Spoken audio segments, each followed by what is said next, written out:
오늘 요한복음을 마치는 시간입니다. 평생을 요한복음을 연구하셨던 에드윈 허스킨스 박사께서 만일에 요한복음이 심각하지 않고 쉬워 보인다면, 너무나 명백하다면 요한복음을 제대로 이해했다고 볼 수가 없다 그랬습니다. 요한복음은 쉽지만 굉장히 어려운 책입니다. 저희가 지난 42주 동안에 요한복음 말씀을 같이 나누었는데 이제 마지막 시간이 되니까 너무 아쉬움이 큽니다. 좀 더 쉽게 하나님 나라 진리를 나누고 싶었었는데 제대로 잘 말씀을 나누지 못한 것 같아서 죄송한 마음이 듭니다. 요한복음은 어린아이도 읽고 깨달을 수 있고, 그리고 신학자들이 진지하게 온 생애를 바쳐서 인생 전부를 쏟아서 연구해도 그 끝이 보이지 않는 서신이 요한복음입니다. 요한복음의 마지막 이야기가 베드로입니다. 그래서 하나님께서 다시 업으로 되돌아가 버린 베드로와 제자들, 그들은 충격이 컸습니다. 왜냐하면 자기 인생에 예수님을 자기가 버렸다는 사실에 너무 커다란 수치심을 느껴야 했고, 베드로는 예수님을 3번씩 모른다고 부인하고 저주한 것에 대해서 그는 가장 큰 실망과 좌절감이 느꼈을 거예요. 누구보다도 가장 실망한 사람, 자기 자신에 대해서 실망한 사람이 있었다면 베드로였을 겁니다. 우리도 살다가 어느 인생에 자기 수치감 때문에, 인생의 패배감 때문에, 스스로 자기 자신의 무능함 때문에 가던 길을 멈추고 싶을 때가 많이 있습니다. 베드로는 모든 걸 포기하고 다시 업으로 되돌아가 버렸습니다. 제자들도 자기 자신이 부끄러워서 예수님이 부활하셨음에도 불구하고 부활하신 예수님의 얼굴을 똑바로 쳐다볼 수가 없는 거예요. 그래서 그들도 다시 업으로 되돌아가 버렸습니다. 하나님은 어떻게 하셨나요? 다시 갈릴리까지 예수님은 찾아가셔서 다시 어부가 돼버린 제자들을 다시 사명의 자리로 되돌리신 분이셨습니다. 하나님이 사람을 쓰시는 아주 중요한 하나님 나라의 2가지 법칙이 있습니다. 하나가 지난주에 우리가 함께 나누었던 실패의 축적의 법칙입니다. 하나님의 연단과 실패가 많이 쌓일수록 그는 하나님이 쓰실 수 있는 하나님의 사람이 될 수 있어요. 온몸에 실패의 흉터와 연단의 흉터가 가득한 사람들이 마지막 때에 하나님의 영광의 도구로 쓰임받을 수 있습니다. 오늘 2번째 법칙은 하나님이 우리가 실패한 그 자리에서 우리의 인생을 완벽하게 복원해 내시는 분이 하나님이십니다. 영화로도 만들어진 소설 냉정과 열정 사이에 그 남자 주인공 이름이 준셰이입니다. 이 준셰이의 직업이 미술 복원가입니다. 오래되다 보면, 시간이 지나면 미술품이 훼손되고 그림이 망가져 버립니다. 그런 복원가들의 손을 거쳐서 원본과 가깝게, 원본과 아주 흡사하게 미술품이 다시 복원이 됩니다. 주인공 준셰이가 그 미술 복원가에 대해서 이렇게 얘기합니다. 복원사는 죽어가는 걸 되살리고 그리고 잃어버린 시간을 되돌리는 사람이다. 그래서 미술 복원사는 시간 배달부라고 해석을 했어요. 왜냐하면 과거에 그린 미술품을 현재에 수정하고 보완해서 미래의 사람들에게 보여주기 때문에 복원사는 시간 배달부라고 해석을 했습니다. 오늘 예수님은 굉장히 섬세하고 탁월한 솜씨로 제자들과 베드로를 복원해 내십니다. 오늘 15절에 보시면 그들이 조밥 먹은 후에 예수께서 시몬 베드로에게 이르시되 요한의 아들 시몬아, 요한의 아들 시몬아. 베드로라고 부르지 않으시고 예수님이 지금 시몬이라고 부르고 계세요. 이미 시몬을 베드로라고 이름을 고쳐주셨던 예수님이 지금 이 자리에서는 다시 시몬이라고 부르십니다. 왜 시몬이라고 부르셨을까요? 예수께서는 지금 베드로와 더불어서 사람과 사람, 마음과 마음의 대화를 하기를 원하시는 거예요. 만일에 제가 큰 실수를 했는데 예수님이 저한테 오셔서 야 조목사야, 그러면 직업적인 대화입니다. 그런데 경호야 이러면 마음의 대화를 원하시는 거예요. 주님은 베드로에게 시몬이라고 부르면서 가장 친밀한 손을 내미시고 그리고 마음의 대화에 손을 내미신 거예요. 예수께서 요한의 아들 시몬아, 내가 이 사람들보다 나를 더 사랑하느냐? 주님은 이미 베드로가 얼마나 자만심이 강했던 사람인가를 기억하고 계셨어요. 베드로가 뭐라고 그랬습니까? 마태복음 26장 33절 35절에 보시면 베드로가 대답하여 이르되 모두 주를 버릴지라도, 다 주를 버릴지라도 나는 버리지 않겠습니다. 어떻게 해요? 결코 버리지 않겠습니다. 이 사람들 믿지 마십시오. 이 사람들 아무것도 아닌 사람들입니다. 나만 믿으십시오. 나는 결코 주님 버리지 않겠습니다. 이 사람들은 다 버려도 그럴 만한 사람들이지만 나는 아닙니다. 나는 버리지 않겠습니다. 그래서 예수님 뭐라고 그러셨나요? 내가 진실로 내게 이르노니 오늘 밤 다 굴기 전에 네가 3번 나를 부인하리라. 베드로가 얼마나 당황하고 베드로가 얼마나 억울했겠어요. 베드로가 이렇게 말합니다. 내가 주와 함께 죽을지언정 주를 부인하지는 않겠습니다. 차라리 죽지 예수님을 부인하지는 않겠습니다. 그러자 제자들이 다 똑같이 우리가 주님을 부인하지 않겠습니다. 그러나 어떤 일이 벌어졌나요? 제자들은 다 예수님을 버리고 도망치고 베드로는 예수님을 모른다고 계집종 여자아이 앞에서 3번이나 부인하고 저주할 수밖에 없었습니다. 주님은 베드로의 그 자만심에 가득 찼던 말을 기억하고 계신 거예요. 다 버려도 나는. 그래서 주님은 똑같은 말로 베드로에게 질문하고 계신 겁니다. 네가 이 사람들보다 나를 더 사랑하느냐? 베드로는 이제 깨달았습니다. 자기가 할 수 있는 일과 할 수 없는 일이 있다는 걸 철저하게 깨달았을 거예요. 그의 자아가 완전히 다 부셔져 버렸습니다. 주님은 베드로에게 네가 나를 더 사랑하느냐고 질문하셨어요. 그러자 베드로가 뭐라고 대답을 했습니까? 내가 주님을 사랑하는 줄 주님이 아시나이다. 예수께서는 네가 나를 아가파오 하느냐, 신적인 사랑, 영원한 사랑, 변하지 않는 사랑으로 나를 사랑하느냐고 질문했을 때 베드로는 아가파오 하느냐고 질문을 했는데 베드로는 필레오 합니다라고 대답을 했습니다. 베드로는 이제 자신이 없어졌어요. 자기 자신을 믿을 수가 없는 겁니다. 자신을 신뢰할 수가 없게 된 거예요. 그래서 그는 예수님께 대답하기를 나는 예수님을 필레오, 사람과 사람 사이의 우정, 내 곁에 있는 사람들에 대한 신뢰 정도, 그 정도밖에는 주님을 사랑하지 못하는 사람이라고 자신을 고백하는 겁니다. 저는 예수님이 너 왜 나를 부인했느냐고 질문하지 않으신 거에 대해서, 그리고 내가 너를 부인할 거라고 얘기하지 않았느냐, 그리고 베드로의 행실에 대해서, 결과에 대해서 책망하지 않으시고 주님이 베드로에게 질문하신 것은 내가 아직도 나는 사랑하지. 베드로는 이미 실패했습니다. 이미 그는 넘어져 버렸어요. 그런 베드로를 붙잡고 주님께서 왜? 라고 질문하신 게 아니라 예수님을 부인한 건 부인한 겁니다. 이미 지나간 일입니다. 예수님을 부인했지만 그러나 베드로의 진실은 뭐예요? 그래도 베드로는 주님을 사랑하고 있잖아요. 그래서 그 진실을 묻는 겁니다. 그래도 나는 사랑하지. 베드로가 대답하기를 이제 완전히 자기 자신이 스스로 자기에 대해서 기대감이 없어져 버린 거예요. 자기가 완전히 텅 비어버렸습니다. 그래서 베드로는 내가 주님을 사랑하는 걸 주님이 아십니다라고 말해요. 16절에 두 번째, 네가 나를 사랑하느냐? 베드로가 대답합니다. 주여 그러하에다 내가 주님을 사랑하는 줄 주께서 아시나이다. 다시 세 번째, 내가 나를 사랑하느냐?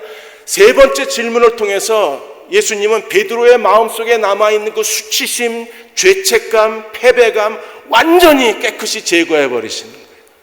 3번 부인했던 베드로에게 주님은 3번 질문하시고 사랑하느냐 질문하심으로 그의 마음을 회복하셨을 뿐 아니라 3번 부인했던 베드로에게 3번 하나님의 사명을 다시 위임하고 계신 거예요. 내 어린 양을 먹이라, 내 양을 치라, 내 양을 먹여라. 다시 업으로 되돌아가 버린 베드로를 주님은 그 치욕의 자리에서 다시 사명의 자리로 회복하시고 이끄신 분이 바로 예수님이십니다. 오늘 우리의 인생에도 다른 사람에게 말할 수 없는 자기만의 수치가 있습니다. 다른 사람들에게 들켜버릴까 봐 평생을 감추어둔 자기 인생에 실패가 있고 어려움이 있고 수치심이 있습니다. 단 한 번 사소한 실수 때문에 인생이 그냥 두동강 나버리고 그렇게 될 거라고는 생각하지 못했던 어떤 행동 하나가 내 인생을 삼켜버린 경우도 있습니다. 이럴 때 우리는 어떻게 해야 되나요? 우리가 하나님 앞에 나아가면 하나님은 우리의 인생을 다시 회복하시고 복원하시고 우리의 실패에 부끄러운 삶의 얼룩들을 다 제거하시고 우리에게 새로운 하나님의 영광을 드러내시는 분이십니다. 다윗의 생애를 보십시오. 다윗은 평생에 하나님 마음에 합한 사람이었습니다. 그는 하나님 앞에 지혜로운 사람이었어요. 다윗의 평생 동안에 그는 하나님과 동행했던 사람이었습니다. 단 한 번의 실수가 우리아의 아내 밧세바와의 간음과 살인 사건입니다. 다윗은 그것 때문에 정말 자기 자신이 치욕스러웠을 거예요. 아마 자살도 몇 번 생각하지 않았을 거예요. 나란 인간이 겨우 그 정도 인간이라는 사실에 다윗은 절망했을 겁니다. 내가 왜 이런 실수를 했나 스스로 자기 자신이 한탄스러웠을 거예요. 그러나 그가 하나님 앞에 철저하게 회개하고 얼마나 많은 눈물을 흘렸는지 침대가 뜰 정도로 회개의 눈물을 흘리고 철저하게 하나님 앞에 죄를 자백하고 나아갔을 때 하나님이 어떻게 다윗을 회복하셨습니까? 다윗과 밧세바에서 태어난 첫째 아이는 하나님이 저주하셔서 데려가시고 거기서 태어난 둘째 솔로몬을 통해서 하나님은 예루살렘 성전을 그 영광스러운 하나님의 성전을 솔로몬의 손으로 지으신 거죠. 열왕기상 15장 4절 5절에 이렇게 말씀하셨습니다. 그의 하나님은 여호와께서 다윗을 위하여 어떤 다윗이요? 하나님 앞에 엄청난 죄를 지은 밧세바와 우리아의 살인과 간음죄를 지은 그 다윗을 위하여 예루살렘에서 그에게 등불을 주시되 하나님이 등불을 켜셨습니다. 누구요? 그 아들을 세워 뒤를 잇게 하사 예루살렘을 견고하게 하셨으니 솔로몬을 세우셔서 하나님 예루살렘 하나님의 성전을 짓게 하셨습니다. 5절 이는 그렇게 하신 이유가 어디 있어요? 이는 왜 하나님이 솔로몬을 통해서 하나님의 등불을 켜시고 예루살렘을 견고케 하셨나요? 이는 무엇 때문입니까? 다윗이 햇사람 우리아의 일 외에는 평생의 여호와 보시기에 정직히 행하고 자기에게 명령하신 모든 일을 어기지 아니하였습니다. 이는 그는 평생에 하나님 앞에 정직했던 사람인데 단 한 번 실수로 그의 인생은 곤두박질 쳐버린 거예요. 그의 인생은 늪에 빠져버렸습니다. 그런 다윗의 인생의 그 실수의 구덩이를 하나님은 더 영광스러운 일로 메꾸어 주시고 다윗의 실수를 하나님의 영광으로 지워버리신 거예요. 요셉도 마찬가지입니다. 형들이 요셉을 미워해서 그래서 요셉을 이스마엘 장사꾼에 팔아버리고 그는 애굽의 노예로 끌려가 버렸어요. 요셉의 매일 아마 형들에 대한 증오와 분노가 그의 마음에 가득했을 겁니다. 만나기만 해라. 니들은 끝났다. 복수의 마음이 그의 마음을 휘젓고 있었지 않았을까요? 그런데 나중에 요셉이 어떻게 고백을 합니까?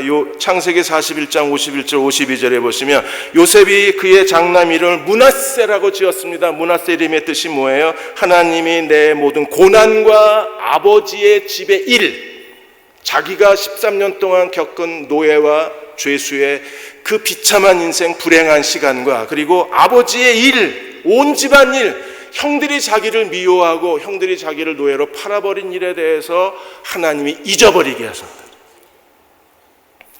그리고 차남의 이름을 에브라임이라고 지었습니다. 에브라임의 이름의 뜻이 뭐예요? 하나님이 내가 수고한 땅에서 번성하게 하셨다. 그러므로 므낫세는 과거에 대한 하나님의 보상이고 에브라임은 요셉의 미래에 대한 보상입니다. 잔 메가더 목사는 이것이 하나님의 인생 공식이라 그랬어요.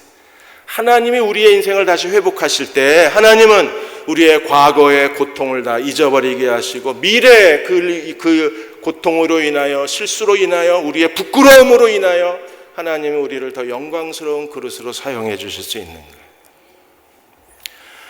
지난 28일 날 밤에 자강도에서 북한이 다시 ICBM 대륙간 탄도미사일 화성 14형을 두 번째 쏘아 올렸습니다. 지난 4일 날 화성 14형을 쏘아 올리고 그리고 24일 만에 28일 날 쏘아 올렸습니다. 불과 24일 만에 화성 14형의 성능이 굉장히 개량이 됐어요.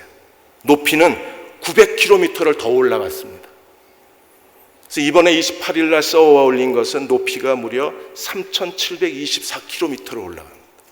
그리고 길이가 60km가 더 늘어났어요. 이제는 북한에서 미국 본토를 공격할 수 있는 사거리 1만 킬로미터의 ICBM이 개발이 된 겁니다. 이번이 최초의 미국까지 쏠 수 있는 미사일 성능이 확인이 된 거예요. 그리고 시간도 24일 만에 미사일이 6분을 더 날아갔어요. 그래서 모두 47분 12초를 날아갔습니다. 24일 만에. 전 세계가 이것 때문에 힘들어하고 문재인 대통령도 놀라서 대화를 제의했다가 이번에 사드 4기를 임시로 배치하겠다고 급격하게 정책을 수정을 했습니다. 저는 하나님의 인생 공식이 우리나라에도 적용되기를 기도합니다. 다시 모든 과거를 남북한이 다 잊어버릴 만한 일, 그리고 남북한이 하나가 되어 통일이 된다면 에브라임처럼 하나님이 2배의 보상을 주시고 2배 더 풍성한 삶을 주셨던 것처럼 하나님이 남북한을 하나가 되게 하실 수만 있다면 우리에게도 에브라임 시대는 올 거예요. 구약의 나오미는 이기적인 여자입니다. 정말 세속적인 여자입니다. 하나님에 대한 경외심이 없었던 여자입니다. 그래서 베들레헴에 흉년이 들자 그녀는 서둘러서 모든 재산을 다 정리하고 남편과 2 아들을 데리고 모압 땅으로 이민을 가버렸어요.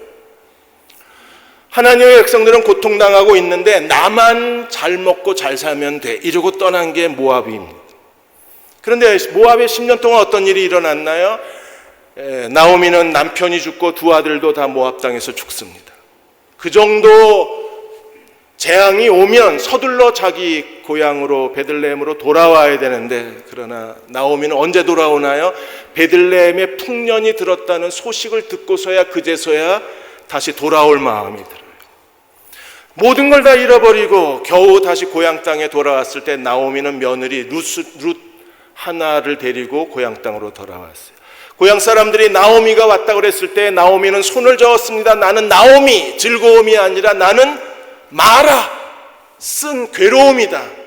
그녀는 10년 만에 모압 땅에서 모든 소중한 걸 다 잃어버리고 겨우 나오미를 따라온 것은 며느리 룻밖에 없었어요. 그러나 하나님이 그녀가 하나님을 경외했을 때 하나님은 어떻게 하셨나요? 그녀의 인생의 빈 구멍을 그녀 스스로가 망가뜨리고 다 부셔버린 나오미의 인생을 하나님은 완벽하게 복원해내셔서 룻과 보아스의 결혼을 통해서 오벳이 태어나고 오벳에게서 이새가 태어나고 이새에게서 다윗이 태어나서 모든 걸 다 잃어버린 나오미를 하나님은 메시아의 여인으로 만들어주신 거예요. 신약의 오네시모도 마찬가지입니다. 골로새 교회 지도자 빌레몬의 집의 하인 노예 오네시모가 있었는데 이 오네시모가 어느 날 주인의 돈을 훔쳐가지고 도망을 가버렸습니다. 오네시모는 정말 어리석은 사람입니다. 왜냐하면 노예가 도망치면 그건 끝난 인생이에요. 자기 스스로 자기를 죽이는 행위입니다. 도망친 노예는 주인이 사람을 보내서 길거리에서 죽여도 살인죄가 적용이 안 됐습니다. 노예가 해서는 안 돼. 자기 인생을 스스로 망가뜨리고 있는 게 주인의 돈을 훔쳐서 도망가는 겁니다. 그건 빌레몬에게도 수치스러운 일이고 오네시모는 자기 인생을 자기가 스스로 정말 엉망으로 만들어버린 거잖아요. 그러나 하나님은 어떻게 하셨나요? 로마 감옥에서 바울을 만나게 하시고 오네시모가 주님께로 돌아왔을 때 어떤 일이 벌어졌어요? 빌레몬서 1장 15절에 아마 그가 잠시 떠나게 된 것은 너로 하여금 그를 영원히 두게 하려니, 아마 그건 오네시모가 잘못한 겁니다. 그는 정말 어리석은 생각을 한 거예요. 해서는 안 될 일을 저지른 겁니다. 우리가 살다가 남을 그냥 친구기 때문에 도와주려고 하다가 빚보증의 더미에 몰려서 우리는 자기가 평생 쌓아놓은 걸 다 잃어버리기도 하고 어떤 사소한 행동 하나가 우리가 자기 인생을 완전히 반토막 내기도 하잖아요. 아마 오네시모는 해서는 안 될 실수를 저지른 겁니다. 그런데 하나님은 어떻게 하셨어요? 아마 그가 잠시 떠나게 된 것은 너로 하여금 그를 영원히 두게 하려 함이니. 오네시모는 하나님의 구원받은 가족이 되어서 바울과 빌레몬 곁으로 돌아왔습니다. 그리고 바울이 오네시모를 감옥에서 훈련해서 복음 전도자로, 그리고 바울의 심장 같은 사람으로 변신이 일어난 거예요. 그 이름이 그대로 오네시모가 됐습니다. 오네시모라는 이름의 뜻이 뭐예요? 유익하다는 뜻입니다. 그는 정말 무익한 사람이었습니다. 쓸모없는 사람이었습니다. 그런데 예수 그리스도로 말미암아, 복음으로 말미암아, 바울의 사랑으로 말미암아 그는 유익한 사람으로 돌아온 거예요. 빌레몬의 인생에 얼룩이 남겨질 뻔했는데 하나님은 그 얼룩을 지워주셨어요. 오네시모의 인생에 가장 큰 얼룩이 남을 뻔했는데 하나님은 얼룩을 지워주셨을 뿐 아니라 가장 아름다운 색깔로 덧입혀 주셔서 오네시모의 인생을 회복하신 것. 오늘도 우리가 주님께로 돌아가면 하나님 우리의 인생을 다시 회복하시고 복원하시는 하나님이십니다. 베드로가 이렇게 내 양을 치라, 내 양을 먹이라, 내 어린 양을 먹이라 새로운 사명을 가지고 돌아갔을 때 베드로는 어떻게 회복이 됐을까요? 예수께서는 베드로의 미래에 대해서 설명을 하셨어요. 18절 19절에 보시면 내가 진실로 진실로 내게 이르노니 내가 젊어서는 스스로 띠뛰고 원하는 곳으로 다녔거니와. 젊어서는 베드로가 하고 싶은 대로 했어요. 스스로 띠를 띠고 자기 하고 싶은 대로 했습니다. 그러나 이제 늙어서는 내 팔을 벌리리니 다른 사람이 내게 띠를 띄우고 원하지 않는 곳으로 데려가리라. 팔을 벌리고 무슨 말입니까?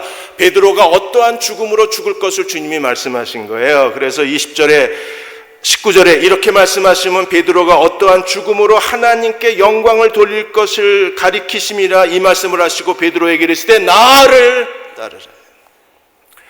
베드로는 이제 더 이상 무능하지 않습니다.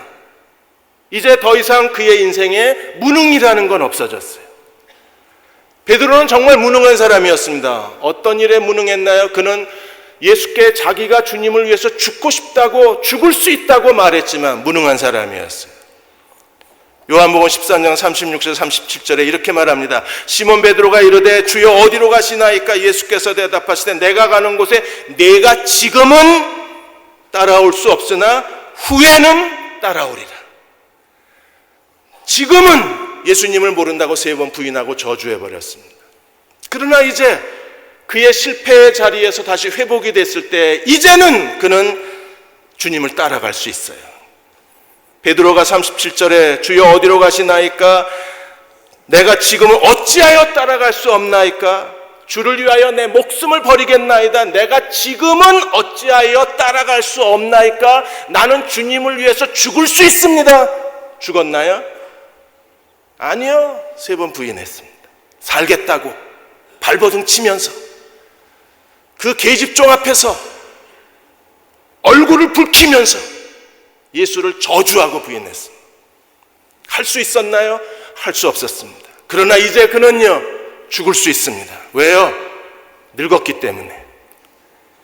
여러분도 늙으시기를 축원합니다. 아직도 자기 자만심이 젊어요. 젊으니까 내 뜻대로 내가 원하는 걸 내가 하는 겁니다. 그런데 자존심이 늙어버리면, 자만심이 완전히 늙어버리면, 그래서 지팡이를 짚지 않으면 걸을 수 없을 정도의 늙어버린 자존심이 되면 이제는요 다른 사람이 내게 띠를 띄우고 하나님이 내게 띠를 띄우시고 하나님이 데려가시는 곳에 내가 가고 하나님이 팔을 벌리면 기꺼이 십자가에서 죽을 수 있는 거예요. 이제는 죽을 수 있어요. 전에는 베드로가 죽을 수 없었지만 이제는 죽을 수 있습니다. 우리가 예수님의 제자가 되어서 주님을 따른다는 건 무엇을 의미합니까? 내 뜻이 아니라 내 뜻을 버리고 하나님의 뜻에 순종할 줄 알아야 주님을 따르는 제자가 될 수 있는 거예요. 1905년에 을사조약을 맺고 나서 한국은 정말 비극적인 역사가, 치욕의 역사가 시작이 됐습니다. 그런 일본의 식민지 시대에서 민중을 일깨우고 민족 정신을 일깨웠던 사람들이, 기독교 지도자들이 있었는데 그들을 우리가 기독교 민중운동가라고 부릅니다. 기독교 민중운동가 가운데 한 분이 난강 이승훈 선생님이십니다. 그분은 자기가 사업을 통해서 번 돈을 가지고 다 쏟아부어서 1907년에 오산학교를 세우고 오산학교를 통해서 민족의 지도자를 키워내신 분이십니다. 이분은 가난한 집에서 태어나서 학교도 가지 못하고 어려서부터 장사하는 사람을 쫓아다녔어요. 장사하는 사람의 사환 노릇을 했습니다. 그렇게 열심히 성실하게 일해서 나이 20살이 되었을 때는 자기 가게를 갖고 자기 사업을 했습니다. 그래서 자수성가를 합니다. 돈을 정말 많이 벌었습니다. 그는 자기의 부끄러운 집안을 체면 있게 양반의 집안으로 만들겠다고 난강 이승훈 선생이 돈을 주고 족보를 사오기까지 한 사람입니다. 그러던 그가, 돈밖에 모르던 그가 완전히 뒤집어져서 이제는 민족 정신을 일깨우고 예수 그리스도를 위해서 헌신하는 민족의 민중 지도자가 된 거예요. 난강 이승훈 선생이 이렇게 변할 수 있는 것은요, 제일 먼저 도산 안창호 선생을 만나고 나서 그가 완전히 변했습니다.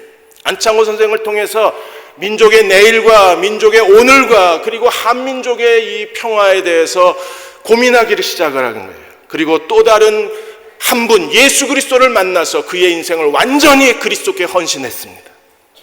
그 뒤로 난강 이승훈 선생은 3.1 운동을 일으킨 죄로 그가 감옥에 끌려갔을 때 일본이 조작해 놓은 그 백오인 사건, 안명근 사건의 주범으로 몰려서 감옥에서 오랫동안 고문을 당하고 고통을 당하는 시간에서도 그는 끝까지 신앙을 지키며 그리스도를 의지하고 자기를 버텨내고 민족 지도자로서의 의무를 다할 수 있었어요. 이승훈 선생이 나중에 이렇게 고백했습니다. 자기 인생에 대해서 두 가지를 고백했는데, 하나는 자기는 정말 일자무식이고 아는 것도 없고 그리고 가진 것도 없고 본래 배우지 못한 사람이었지만 내가 오늘 이렇게 민족을 위해서 일할 수 있는 것은 하나님이 하신 일이다.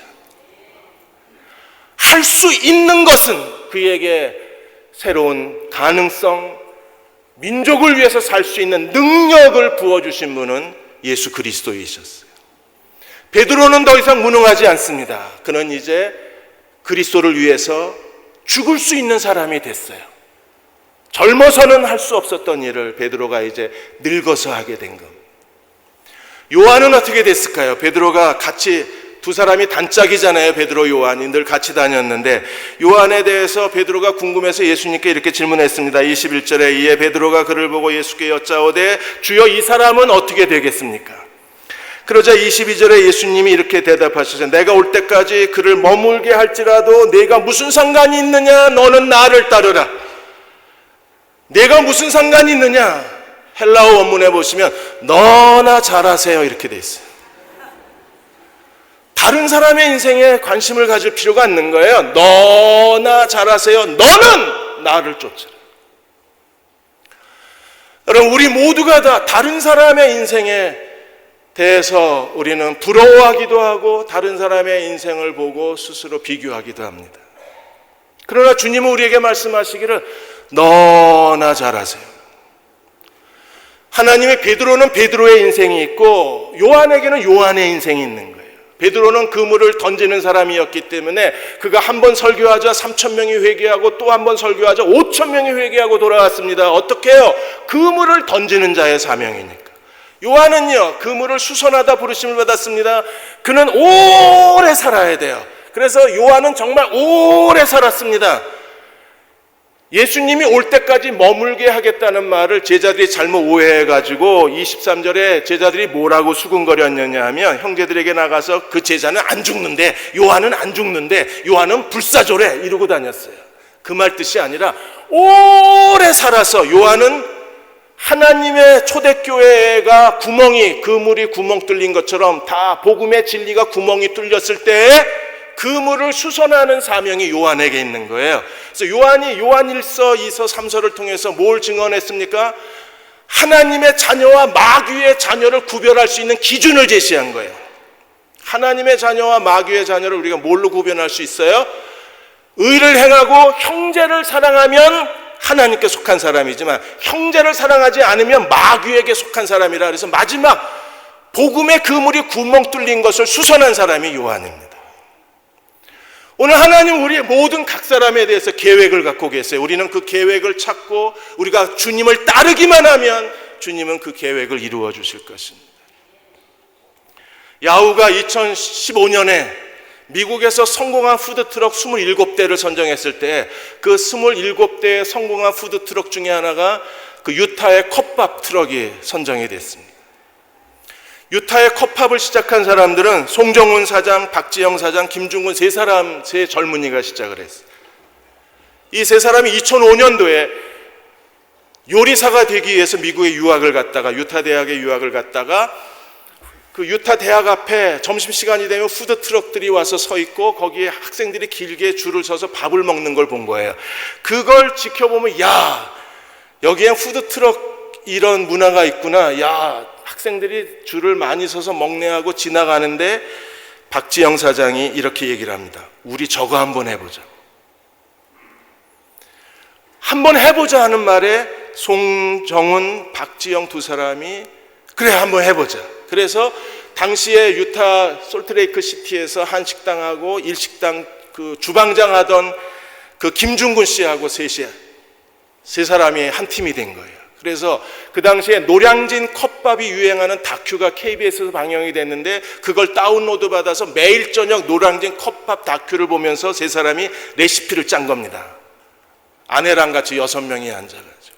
그래서 2013년 5월 1일 날 첫 번째 노란색으로 된 푸드트럭이 유타 대학 앞에 섰는데 첫날 장사는 망했습니다. 왜냐하면 이 솔트레이크 시티가 다 몰몬교 사람들이잖아요. 굉장히 보수적인 사람들이고 한국 음식을 먹어보지 않은 사람들이기 때문에 이 사람들이 신기해서 샀다가 음식 냄새 맡아보고 당시에 메뉴가 뭐냐면 제육볶음, 그 다음에 불고기, 잡채밥 이게 그 메뉴였고 그 다음에 그 매운맛 강도를 1단계에서 10단계까지 나누어서 원하는 매운맛을 만들어 주었었는데 이게 그 사람들한테 먹히질 않은 거예요. 다들 그냥 쓰레기통에다 버리는 거. 거기서 포기하면 다 망하는 거잖아요. 그래서 그 사람들이 새로운 성공 방식을 이뤄냈는데 그게 한국식 덤을 주는 거고 그래서 막 음식 만들다가 막 거기 서 있는 사람들 한 숟갈씩 주고 그걸 또 그 사람들이 되게 좋아해요. 그 다음에 한국 사람의 특유의 그 넋두리 그걸 가지고 승부를 거는 겁니다. 그래서 넉살을 가지고 어떻게 승부를 거느냐면 그 노란색 푸드트럭에다가 이렇게 써놨습니다. 컵밥 먹고 황금똥 싸자 이렇게 써 있어요. 미국 사람들이 그 표를 되게 좋아한답니다. 변비 환자가 많은가 봐요. 그래서 컵밥 먹고 황금똥 싸자가 아예 그냥 투르게. 그리고 매주 유리창에 붙어 있는 게 다른데 컵밥 먹고 이 음식 먹고 컵밥 먹고 맛없으면 우리 따귀 때리고 가라. 한 번도 지금까지 따귀 맞은 적이 없다. 그렇게 해서 시작된 게 2015년도에 푸드트럭이 8대가 되고 그 다음에 프로농구 스타디움에 지금 거기에 뭐 피자 뭐 그 햄버거 다 들어가 있는데 타코 다 들어가 있는데 여기 한국인으로는 최초로 프로농구 스타디움에 매점을 열은 거예요. 유타 컵밥이. 그리고 13개 스타디움에서 매출 1위를 기록합니다. 그리고 그게 15개가 되고 팬들도 많아서 4만 5천 명이 이 페이스북에 일정이 다 나오는데 일정에 따라서 자기 곁을 지나가면 그 팬들이 와서 거기서 줄 서서 컵밥을 사 먹는 사람들이 4만 5천 명이 그 근처를 지나갈 때마다 푸드트럭을 따라다니는 거예요. 정말 우연하게 길을 발견한 겁니다. 야, 우리도 한번 해볼까? 여기에 길이 있었어요. 오늘 하나님은 우리 주변에 끊임없는 기회를 주고 계신데 우리가 발견하지 못하고 있는 거예요. 하나님이 우리의 눈을 여셔서 새로운 인생의 도전에 열정을 주시고 끊임없이 기회를 찾고자 하는 사람들에게는 기회가 보이는 거예요. 요한이 해야 될 중요한 일은요, 그가 마지막까지 살아서 예수 그리스도의 복음을 증거하는 일이었어요. 그래서 24절에 요한복음을 쓴 것에 대해서 이렇게 말합니다. 이 일들을 증언하고 이 일들을 기록한 제자가 이 사람이라. 누구요? 사도 요한이요. 요한이 예수님의 생애에 증언을 하고 요한이 이 기록을 남겨놓은 거예요. 우리는 그의 증언이 참된 줄을 아노라. 이 세상에 그리스도에 대한 증언은 요한만 쓴 게 아닙니다. 25절에 보시면 예수께서 행하신 일이 이외에도 많으니 만일 낱낱이 기록된다면 세상이라도 이 기록된 책을 두기에 부족할지라. 지금 예수 그리스도가 누구이신가를 증언하는 사람들이 우리 주변에 많아요. 예수님은 만물의 창조자이시고 그리고 만물의 주권자이십니다. 그분이 십자가에 죽으시고 부활하심으로 말미암아 하나님께로 나아가는 구원의 길을 열어놓으셨어요. 그리고 전 세계에 지금도 교회와 선교사들을 통해서 하나님께서는요, 전 세계에서 추수할 일꾼들을 통하여 하나님의 구원의 역사를 베풀고 계시고 각 사람의 개인의 삶을 통해서 예수 그리스도를 증언하게 하시는 것이 하나님의 부르심입니다. 우리가 주님을 따르는 사람들이 되려면, 주님을 따르는 사람이라면 우리는 그리스도가 어떤 분이신가를 증언해야 합니다. 저는 대형교회에 와서 정말 많은 장례식을 치릅니다. 가능한 발인 예배는 제가 드리려고 애를 많이 했습니다. 장례 예배 드릴 때마다 늘 제 가슴을 짓누르는 질문이 하나 있습니다. 만일에 내가 죽은 다음에 사람들이 내 장례식에 와서 저를 쳐다보고 그 사진을 쳐다보고 조경호에 대해서 뭐라고 증언을 할까? 장례식에 갈 때마다 두려운 마음이 들고 장례식에 갈 때마다 마음에 실망과 좌절감이 드는 거예요. 여러분의 인생을 보고 사람들은 여러분의 인생을 어떻게 평가할까요? 여러분은 자신의 삶을 통해서 하나님이 누구이신가를 어떻게 증언하고 계신가요? 5만 번의 기도 응답을 받았던 조지 물러는 21살에 회심을 합니다. 그가 회심하고 나서 아버지께 루터 대 신학교를 다녔으니까 그가 선교사가 되겠다고 아버지에게 얘기를 하자 아버지가 불같이 화를 내면서 조지 물러에 대한 모든 재정 지원을 중단해 버렸습니다. 갑자기 재정 지원이 중단하자 당장 먹을 게 없고 잠잘 데도 없고 공부를 할 수가 없는 거예요. 이래저래 직업을 얻으려고 노력해봤지만 쉽지가 않았습니다. 그래서 조지 물러가 처음으로 하나님 앞에 이 문제를 놓고 기도하기로 결정을 합니다. 처음에는 하나님 앞에 먹는 거, 잠자는 거, 돈 때문에 기도하는 게 유치하게 느껴졌지만 그러나 지금은 달리 방법이 없기 때문에 그가 무릎을 꿇고 하나님 앞에 하나님 돈 주세요라고 기도했습니다. 기도하면서 자기 마음에 유치한 생각이 들었어요. 그런데 30분도 못 돼서 교수가 자기를 불렀습니다. 교수방에 들어갔더니 교수가 말하기를 야, 좋은 알바 하나 들어왔는데 네가 했으면 좋겠다. 어떤 알바인데요? 보수도 다른 알바보다 더 많고 무엇보다 무료 숙식을 제공하는 알바였었어요. 30분도 안 돼서 하나님이 기도를 응답하신 겁니다. 교수방을 나오면서 조지 물러가 결단을 내립니다. 하나님, 내가 이제부터 하나님이 우리의 공급자이시고 우리의 모든 필요를 채워주시는 살아계신 하나님이심을 평생에 증거하고 살겠습니다. 하나님 말씀이 사실이라는 걸 내 삶을 통해서 증명해 보이겠습니다. 그는 평생에 300번 성경을 정독하고 성경책 말씀 위에 손가락을 얹고 기도하고 그 말씀이 그대로 응답되는 것을 간증해요. 그는 자기 인생을 통해서 하나님 우리의 공급자이심을 산 증거로 자기의 인생을 통해서 변증하고 그리고 하나님 말씀이 믿는 자들에게 말씀이 그대로 역사한다는 사실을 자기 인생을 통해서 산 증언자로 우리 곁에 있는 거예요. 우리도 하나님 앞에 자기 인생을 내어놓으십시다. 어떤 인생이든지 상관이 없습니다. 우리가 전심으로 그분을 믿고 의지하고 순종할 수만 있다면 베드로의 인생을 회복하신 하나님이 우리의 인생도 회복해 주실 거예요. 그리고 무능력한 우리의 인생의 자리가 아니라 이제는 주님을 위해서 죽을 수도 있는 그런 영적 능력이 갖추어진 새로운 삶의 자리로 우리를 데려가 주실 거예요. 그러한 믿음의 사람이 되시기를 주의 이름으로 축원합니다.